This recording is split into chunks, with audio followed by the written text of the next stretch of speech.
Right, we begin the bulletin with some breaking news coming in from Jammu and Kashmir at this hour, where an encounter has broken out between the Indian forces and the terrorists in Shopian's Memandar village. 2 to 3 terrorists are believed to be trapped in a house. The news coming in at this point in time from Jammu and Kashmir. Our correspondent Ishan Wani joins us live on the phone line from Srinagar. Ishan, what is the latest that you're hearing? Good morning, Rashita. The latest from the ground is that after receiving a specific input about the presence of these militants, forces have launched a coordinated search operation, following which there was some exchange of gunfire between the militants and the security forces. Now, the forces have said there is a particular encounter in which they have the presence of, at inputs about the presence of 2 to 3 militants, and they could be from the Jaish-e-Mohammed. Remember, there is a third major operation that has been launched in South Kashmir following the Pulwama attack, in which 40 CRPF Jawans were killed. Apart from this, there has been a wider coordinator around the place.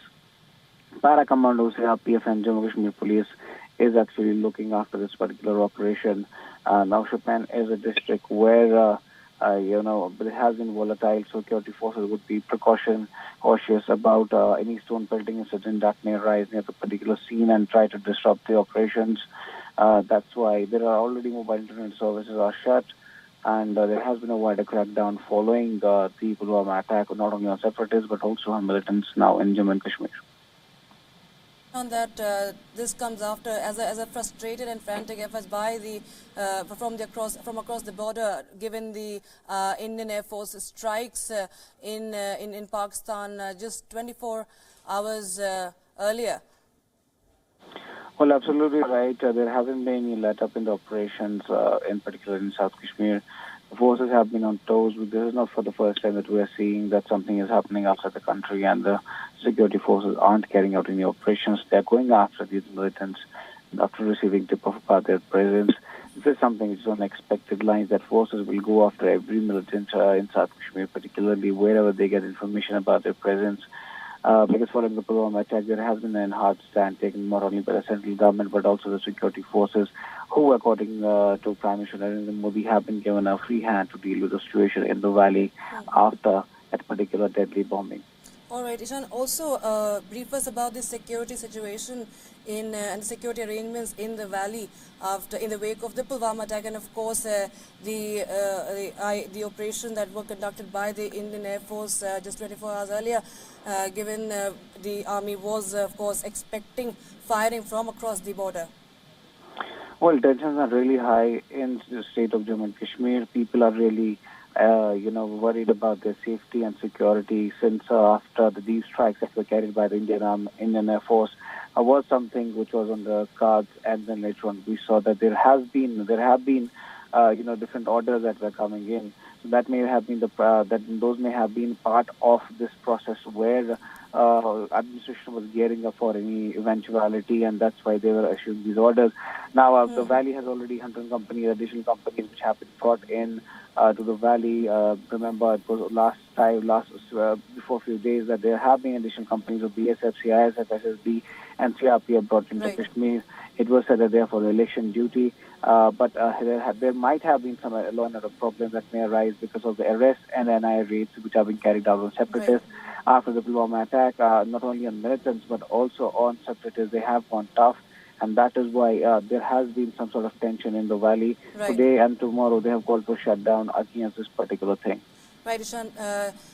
Ishan, I request you to just stay with us as we update our viewers with this situation. Just hours after Indian forces retaliated the dastardly Pulwama attack by bombing a huge Jaish-e-Mohammed camp in Balakot, there has been an escalation of ceasefire violations along the line of control by the frustrated Pakistani army. Pakistani army have fired mortar shells in 12 to 15 places all along the line of control since last night, since yesterday evening. While last evening ceasefire violations were reported in Mankot sector, this morning Pakistan has again violated ceasefire along the LOC in Kamalkot village in the Uri block. This is the latest we are learning. The Pakistani troops resorted to firing mortars and missiles on 55 forward areas in Jammu, Rajouri and Poonch districts. Pakistani army carried out operations from civilian houses and also used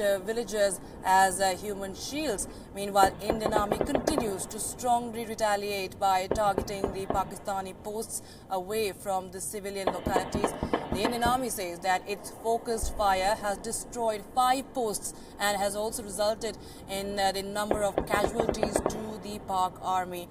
5 Indian soldiers have suffered minor injuries during this cross-firing.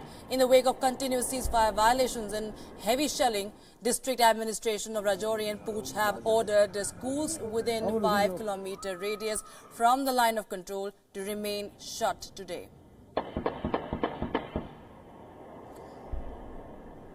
So that is the latest that we are learning from the news coming in from the valley. Unprovoked ceasefire from Pakistan and heavy shelling carried out by the Pak army at the LOC. My colleague Ishan Wani is still live with us on the phone line right now from Srinagar. Ishan, we are of course expecting such violations, ceasefire violations to continue, but we obviously understand this in the wake of Pulwama attack and also after what happened in Balakot and 2 other areas, how the IAF conducted the airstrikes, destroying the Jaish headquarters in POK and in Pakistan. Pakistan is firing the mortar shells in 12 to 15 places. That is the latest we are learning. Cross-border shelling is underway. Any latest thing that you're learning from the security forces, and what kind of arrangements and what kind of measures is the Indian security force taking in, given the security situation along the LOC and in the valley? Well, yesterday all of the ceasefire violations were taking place in the Jammu region. This was particularly in Rajouri and Poonch, and the security forces were giving a reply to all the fire that was coming from the Pakistani side. Now remember, some of this fire has hit the residential areas who have been under the target from time to time and have been facing the brunt of the firing between the 2 neighbors. Now remember, this is something which was on expected lines, so security forces and the administration were both geared up. The Regional Commissioner Rajouri had actually visited the line of control along with top officials to see the construction of additional bunkers which have been constructed on the LOC much before these particular attacks, or much before the Pulwama attack. It has got nothing to do with the Pulwama attack, but these were constructed much earlier because there is always a precaution that both the countries exchange gunfire. That is why there must be a time when these residents may have been shifted to these particular places. So there is an elaborative measure happening on the LOC.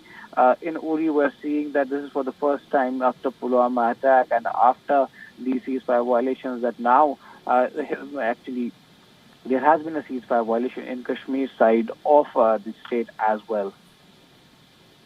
Right, Ishan. Thank you, Ishan, for joining us with all those inputs. We'll keep a track on all the developments coming in from Jammu and Kashmir.